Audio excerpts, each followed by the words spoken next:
மனித உயிர்களோட ஆராய்ச்சிக்கு என்ன காரணம்? ஏன் இவ்வளோ ஆராய்ச்சி பண்ணுறாங்க? விண்வெளி அது இதுன்னு சொல்லிட்டு ஏன் இவ்வளோ ஆராய்ச்சி பண்ணுறாங்க? அணு அதெல்லாம் போட்டு ஆராய்ச்சி பண்ணுறாங்களே, ஏன் ஆராய்ச்சி பண்ணுறாங்கன்னா, அதுக்கு அடிப்படையான காரணம் மனம் எனும் நோய் தான். மனம் எனும் நோய்க்கான காரணங்களை தான் அவங்க ஆராய்ச்சி பண்ணிகிட்ருக்காங்க. மனம் எனும் நோய் தான் நமது ஆராய்ச்சிக்கு காரணம். அந்த ஆராய்ச்சியின் மூலமாக நாம் என்ன பண்ணுறோம்? நமக்கு சில நன்மைகளுக்கு பலன்கள் கிடைக்குது. அதை வச்சு நம்ம வாழ்க்கையை நம்ம எளிதாக மாற்றிக்கொள்கிறோம். அதனால் இந்த ஆராய்ச்சிக்கு என்ன காரணம் அப்படின்னா, மனம் எனும் நோய் தான்.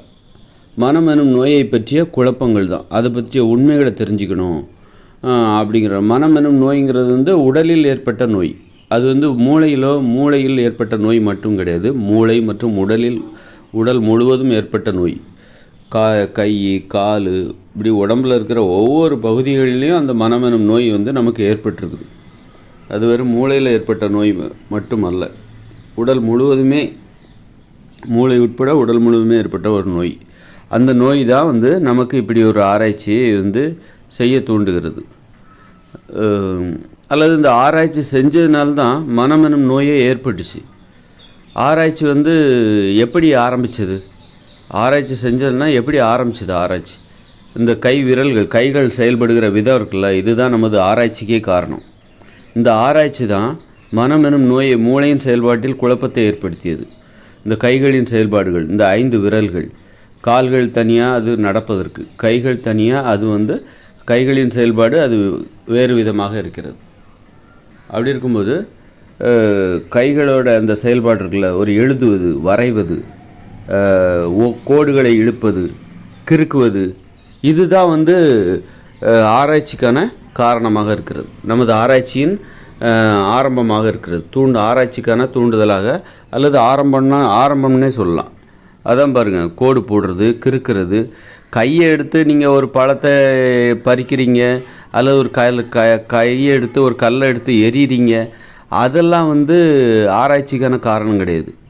இந்த கைகளோட செயல்பாட்டில் மிக முக்கியமானது எது அப்படின்னா, நாம் இப்படியெல்லாம் ஆராய்ச்சி பண்ணிகிட்ருக்கோம்ல, இதுக்கெல்லாம் அடிப்படை காரணங்கிறது இந்த கோடுகளை இழுத்தது, வரைந்தது, அப்புறம் கிறுக்குவது, அப்புறம் எழுதுவது.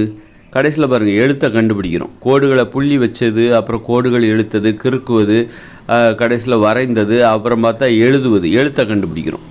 அப்புறம் எழுத்து என்பது, எழுத்தறிவு இல்லைன்னா நம்ம ஆராய்ச்சியே நடக்குது. அப்போது இந்த ஆராய்ச்சிக்கெல்லாம் என்ன காரணமாக இருக்குன்னா, நமது எழுதுகிற அறிவு, கோடுகளை இழுக்கின்றது, வரைவது, இதெல்லாம் தான் நமது ஆராய்ச்சிக்கான காரணங்களாக இருக்கிறது. நமது ஆராய்ச்சியின் ஆரம்பமே இதுதான். கோடுகளை வரைந்தது, இழுத்தது, கிறுக்குவது, இதுதான் நமது ஆராய்ச்சியின் ஆரம்பமாக இருக்கிறது.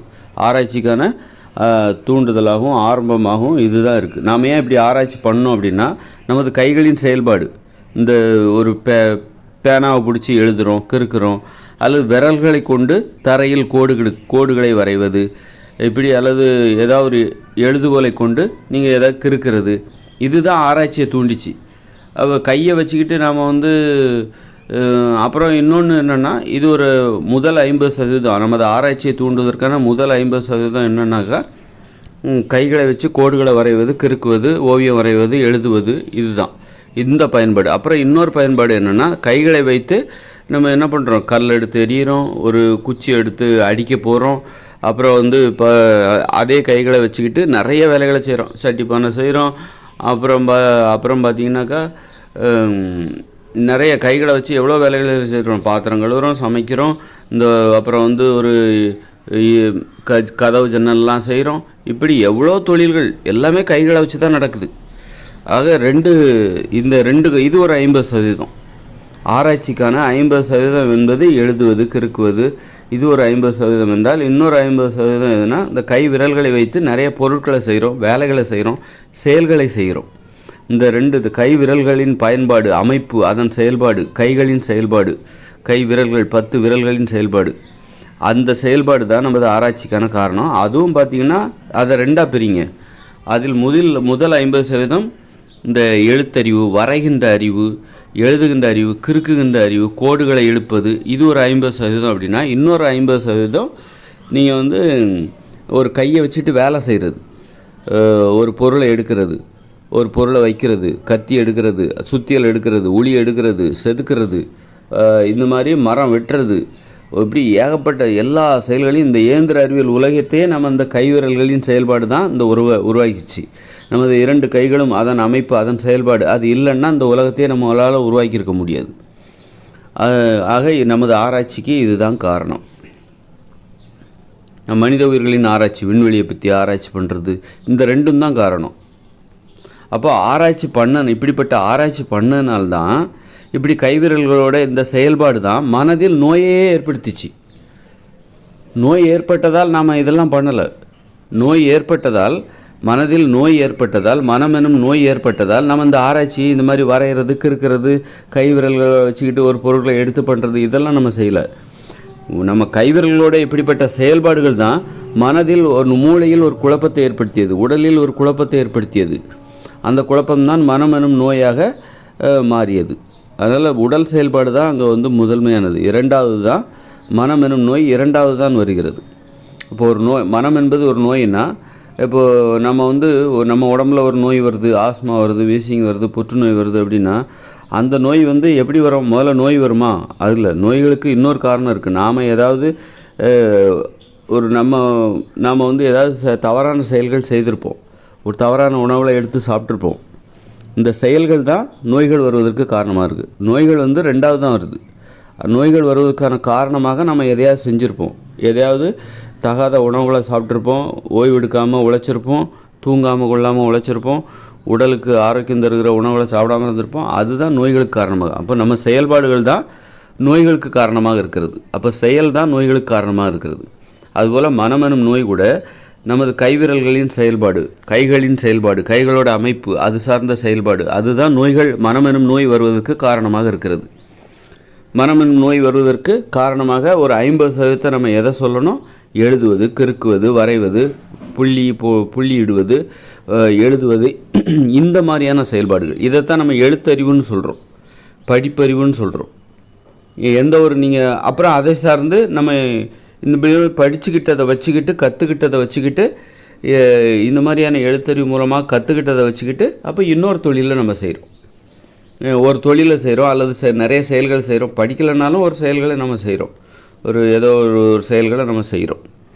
ஒரு சட்டி பானை கழுவுறது, அல்லது ஏதோ மண்பானை செய்கிறது, அல்லது ஒரு கதவு ஜன்னல் செய்கிறது, கட்டடம் கட்டுவது, இப்படி ஒரு செயல்களை நாம் செய்கிறோம்.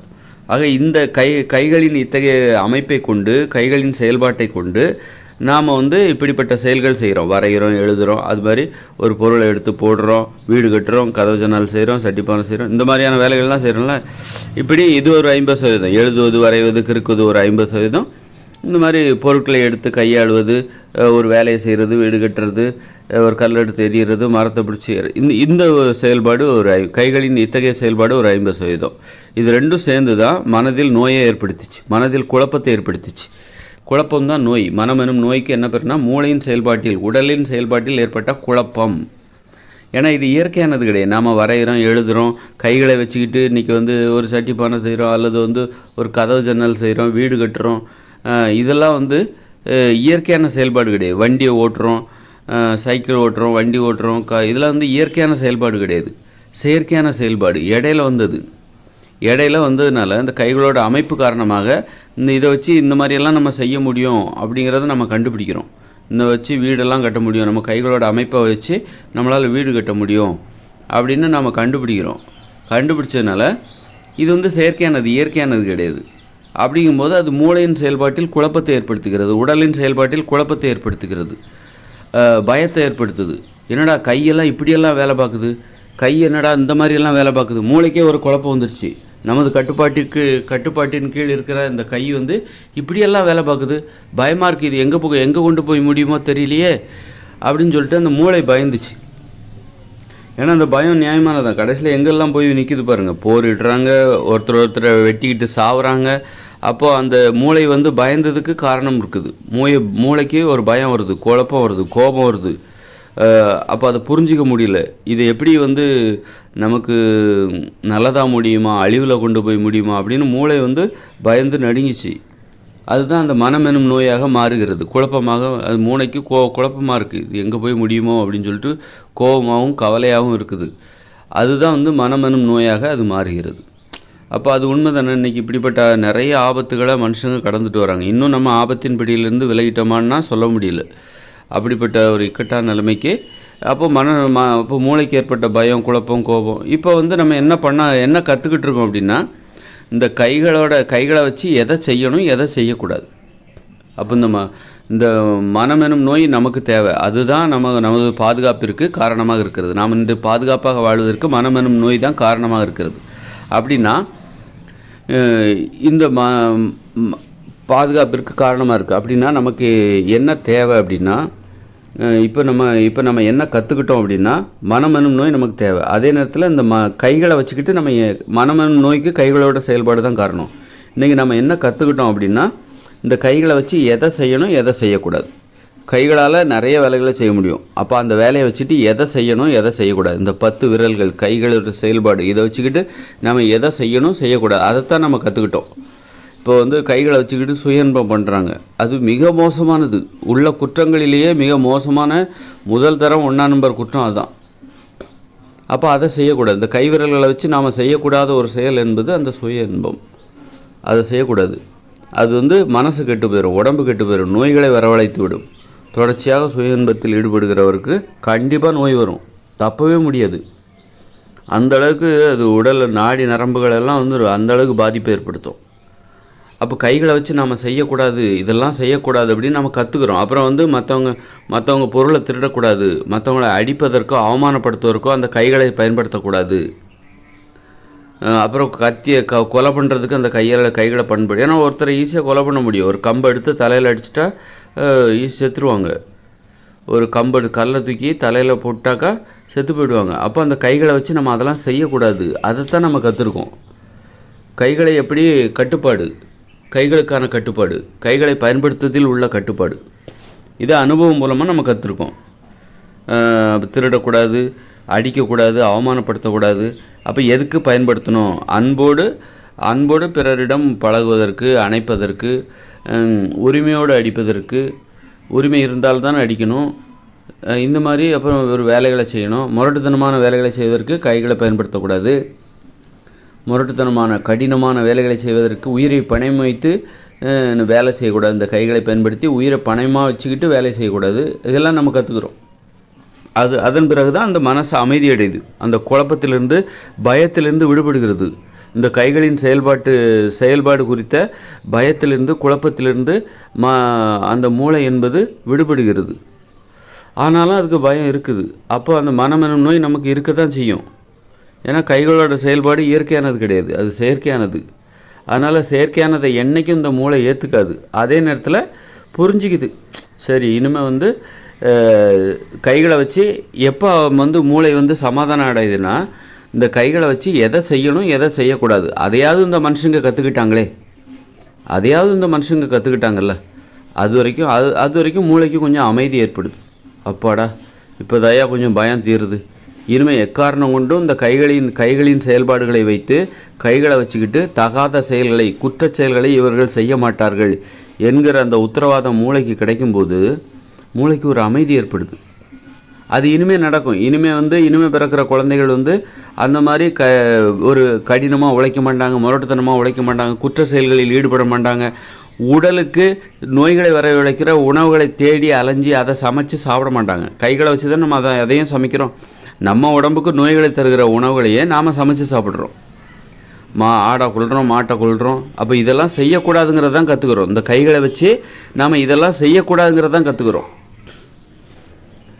அப்போ தான் மூளைக்கு ஒரு அமைதி. அப்பாடா இந்த கைகளை வச்சுக்கிட்டு நமக்கு எதிரான வேலையை இவன் செஞ்சுக்கிட்டு இருக்கான் பாருங்கள். இந்த மனுஷங்க என்ன பண்ணுறாங்க, இந்த கைகளை பயன்படுத்திக்கிட்டு எனது கட்டுப்பாட்டு மூளை என்ன நினைக்குதுன்னா, மூளையாகிய எனது கட்டுப்பாட்டில் இருக்கிற இந்த கைகளை பயன்படுத்தி எனக்கு எதிராகவே இவர்கள் செயல்படுகிறார்களே, ஐயோ அப்படின்னு சொல்லிட்டு இந்த மூளை குழம்புது, பயப்படுது, கவலையாக இருக்கிறது, கோவப்படுகிறது. அப்போ இப்போ அந்த உத்தரவாதம் அதாவது உடம்புக்கு நோயை தருகிற உணவுகளை இந்த கையாலே சமைச்சு சாப்பிட்றாங்க. எவ்வளோ பெரிய முட்டா பசங்களாக இருப்பானுங்க இவங்கள போய் நம்ம எப்படி திருத்த போகிறோம், எப்படி இவங்க திருந்த போகிறாங்க அப்படின்னு சொல்லிட்டு மூளைக்கு ஒரே கவலை, ஒரே குழப்பம், ஒரே கோபம். என்னடா பண்ணுறது அப்படின்னு சொல்லிட்டு கடைசியில் பார்த்தா இப்போ அதற்கு ஒரு தீர்வு கிடச்சிருக்கு. இன்றைக்கி புரியுது மனுஷங்களுக்கு எது வந்து நோய்களை வரவழைக்கக்கூடியது, எதெல்லாம் தவறு, எதெல்லாம் செய்யக்கூடாது, எதை செய்யணும், எப்படி வாழணும். இந்த கைகளை வச்சு இந்த கைகளால் அபாரமான செயல்களை செய்ய முடியும். அதற்கு உதாரணம் தான் இந்த இயந்திர அறிவியல் உலகம். அதுக்காக இதெல்லாம் செஞ்சிட்ருக்கூடாது. இதில் நிறைய ஆபத்துகள் இருக்குது. நிறைய பேரை நம்ம வந்து இதுக்காக நிறைய பேரோட உயிரை வந்து இதற்காக நம்ம விலையாக கொடுத்துட்ருக்கோம். அப்போ வந்து அதுக்கு யார் வேணாலும் நாம் வேணாலும் நம்முடைய உயிரை வேணாலும் விலையாக கொடுக்கறதுக்கான நிர்பந்தம் நெருக்கடி வரலாம். அதனால் எதை செய்யணும் எதை செய்யக்கூடாதுங்கிறத மனுஷங்க இப்போ கற்றுக்கிட்டாங்க. அப்போ வந்து மூளைக்கு ஒரு அமைதி ஏற்படுது. இனிமேல் வந்து அந்த மனம் எனும் நோய் என்பது அமைதியாக இயங்கி கொண்டிருக்கும், அமைதியாக இருக்கும். அந்த மனம் எனும் நோய் நமக்கு தேவை. இந்த கைகளோட செயல்பாடு எப்படி, மனம் எனும் நோய்க்கு என்ன காரணம்? இந்த கைகளோட செயல்பாடு தான் காரணம். அப்படி இருக்கும்போது நமக்கு வந்து மனம் எனும் நோய் தேவையா தேவையில்லையான்னு யோசிக்கிறத விட இந்த கைகளோட எப்படிப்பட்ட செயல்பாடு நமக்கு தேவையா தேவையில்லையா,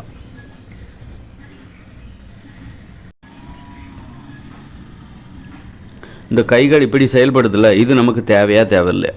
தேவை தானே. அது எவ்வளோ வசதியாக இருக்குது, எவ்வளோ நமது வாழ்க்கை. இப்படி நம்ம கால் மாதிரியே நம்ம கை இருந்துன்னு வச்சுக்கோங்களேன். இப்போ ஆடு மாட்டுக்கெல்லாம் பாருங்கள் 4 கால் எல்லாம் ஒரே மாதிரி தான் இருக்குது. அதால் வந்து கால் 2 கால் 2 கை அதுக்கெல்லாம் கிடையாது. நமக்கு பாருங்கள் 2 கால் 2 கை. இது வந்து எப்படி வந்திருக்கும் அப்படின்னா, ஆரம்பத்தில் ஒருவேளை நமக்கு வந்து நமது 2 கால்கள் எப்படி இருக்கோ அதே மாதிரி தான் 2 கையும் இருந்திருக்கும். கையின்னு நமக்கு ஒன்று இருந்திருக்காது. ஒருவேளை 4 கால்கள் தான் ஆரம்பத்தில் இருந்திருக்கும். அதன் பிறகு வந்து கைகளின் உருவமைப்பு மாறுகிறது, அதன் செயல்பாடு வேறுபடுகிறது. கால்களின் செயல்பாட்டிலிருந்து கைகளின் செயல்பாடு வேறுபடுகிறது. அப்போ தான் வந்து அந்த கைகளோட அமைப்பு மாறுது, அதோட வடிவம் மாறுது, உருவம் மாறுகிறது. அதோட செயல்பாடுகள் அதை சார்ந்து அதன் செயல்பாடுகளும் மாறுகிறது. அதனால் வந்து இப்படி கைகள் இப்படி ஒரு அமைப்பை பெற்றிருக்கிறது. 10 விரல்கள், கால்களின் அமைப்பிலிருந்து கைகள் முற்றிலும் வேறாக இருக்கிறது. அப்போ இது வந்து ஒருவேளை இந்த செயல்பாடு வந்து முதல்ல நம்ம கால்கள் எப்படி இருக்கோ அது மாதிரி தான் கைகள் இருந்திருக்கும், அல்லது கொஞ்சம் வேறுபாடு இருந்திருக்கலாம். கைகளுக்கு கொஞ்சம் வேறுபாடு இருந்திருக்கலாம், அல்லது கால்கள் மாதிரியே நம்ம கைகளும் இருந்திருக்கலாம். 4 கால்கள் தான் முதல்ல நமக்கு இருந்திருக்கும். அப்புறம் தான் வந்து மாற்றங்கள் வந்து என்ன ஆயிடுச்சுனாக்கா, கைகள் அதற்கு தகுந்தாற் போன்ற ஒரு அமைப்பு மாறியது. கால்களாகவே இருந்திருக்கும், இப்படி ஏதாவது இருந்திருக்கும். அப்போ அதோட நம்ம செயல்பாடு, அப்போ கைகள் புதிதாக மாறும்போது, அதன் வடிவம் மாறும்போது, உருவம் மாறும்போது அதை சார்ந்து ஒரு செயல்பாடு மாறுகிறது. அது மூளையின் செயல்பாட்டில் குழப்பத்தை ஏற்படுத்துகிறது. ஒரு கோபத்தை, கவலையை ஏற்படுத்துகிறது, பயத்தை ஏற்படுத்துகிறது. இன்றைக்கி நம்ம கற்றுக்கிட்டோம் இந்த கைகளோட செயல்பாடை வச்சு மிகப்பெரிய செயல்களை செய்ய முடியும். ஆனால் அது வந்து ஆபத்தானது. அதுக்கும் ஒரு கட்டுப்பாடு இருக்குது. இந்த கைகளோட செயல்பாடு நமக்கு எதிராகவே மாறிவிடக்கூடாது, நம்மையே அழிக்கின்ற வகையில் மாறிவிடக்கூடாது. இந்த கைகள் நம்மளையே வந்து கொல்கிற அளவுக்கு மாறிவிடக்கூடாது. இந்த கைகளால் நாமளே செத்துடக்கூடாது. ஆக வந்து நாம் சாகிறதுக்கு இந்த கைகளோட செயல்பாடே காரணம். அதனால் இந்த கைகளை எப்படி கட்டுப்பாட்டுடன் பயன்படுத்துவது, அதைத்தான் நம்ம கற்றுக்கிட்டோம். அப்போ வந்து கட்டுப்பாடாக ஒரு முரட்டுத்தனமாக உழைக்கக்கூடாது, உயிரை பணயமாக வச்சுக்கிட்டு வேலைகளில் ஈடுபடக்கூடாது. அதெல்லாம் கற்றுக்கும் போது இயற்கையோடு இணைஞ்சு வாழணும். இயற்கையை புறக்கணித்து விட்டு இயற்கையை அழிப்பதற்காக இந்த கைகளை பயன்படுத்தக்கூடாது, இயற்கையை பாதுகாப்பதற்காக இந்த கைகளை பயன்படுத்தணும். அப்போ வந்து ஒரு அமைதி கிடைக்குது. அப்பாடா, இனிமேல் இந்த கைகளால் மனுஷங்க வந்து நமக்கு எதிரான, அதாவது இந்த உடலுக்கு எதிரான வேலைகளில் இந்த கைகள் ஈடுபடாது அப்படிங்கிற அந்த உத்தரவாதம் கிடைக்கும்போது மூளைக்கு ஒரு அமைதி கிடைக்குது. ஒரு அமைதியாக இப்போ அந்த மனம் என்பது முற்றிலும் குணமடைஞ்சு விடாது. ஏன்னா எப்படின்னாக்கா, மனம் எனும் நோய்க்கு உருவ காரணமே இந்த கைகளோட செயல்பாடு தான். அப்போ இந்த கைகளோட செயல்பாடு இனிமேல் பழைய மாதிரி ஆகிடுமா? நம்ம வந்து ஆரம்பத்தில் ஒரு 4 கால்கள் தான் நமக்கு இருந்திருக்கும், 2 கை 2 கால்லாம் இருந்திருக்காது. 2 கை 2 கால் இந்த மாதிரி மாறும்போது தான் மனம் எனும் நோய் ஏற்படுது. அப்போது வந்து இனிமேல் நமக்கு மனம் எனும் நோய் முற்றிலுமே இல்லாமல் போகணுன்னா நமக்கு 4 கால்கள் தான் இருக்கணும், 2 கைங்கிறதே இருக்கக்கூடாது. நமக்கு எப்படி 2 கால் இருக்கோ அதே மாதிரி இன்னொரு 2 கால் இருந்திருக்கணும். 4 கால்கள் தான் நமக்கு இருந்திருக்கணும். கைங்கிற ஒரு உறுப்பே நமக்கு இருக்கக்கூடாது. இப்போ கையாக இருப்பது காலாக மாறிவிடும். அப்போ தான் அந்த மனம் எனும் நோய் குணமாகும். அதுக்கு நம்ம சம்மதிப்போமா? ஏன்னா கைங்கிறது நமக்கு மிகப்பெரிய பாதுகாப்பை தருகிறது. அப்படி இருக்கும்போது அதை நம்ம விட்டு கொடுப்போமா? அதை வேண்டான்னு சொல்லுவோமா? அதே மாதிரி தான், அதை எப்படி நம்ம வேண்டான்னு சொல்ல மாட்டோமோ அது நமக்கு எப்படி கண்டிப்பாக தேவையோ அதே மாதிரி தான் மனம் எனும் நோயும் நமக்கு கண்டிப்பாக தேவை. ஏன்னா கைகளோட செயல்பாடுகள் தான் மனம் எனும் நோயை உருவாக்கியது. அதனால் இந்த கைகளோட செயல்பாடு, இந்த கைகளோட அமைப்பு, இது எப்படி நாம் தேவையோ இதை நம்ம எப்படி விட்டு கொடுக்க மாட்டோமோ அப்போ அதே மாதிரி தான் மனம் எனும் நோயையும் நம்ம விட்டு கொடுக்க மாட்டோம். அதுவும் நமக்கு தேவை, அதை விடவே மாட்டோம். அதுதான் நமக்கு பாதுகாப்பு. இந்த கைகள் தான் நமக்கு பாதுகாப்பு.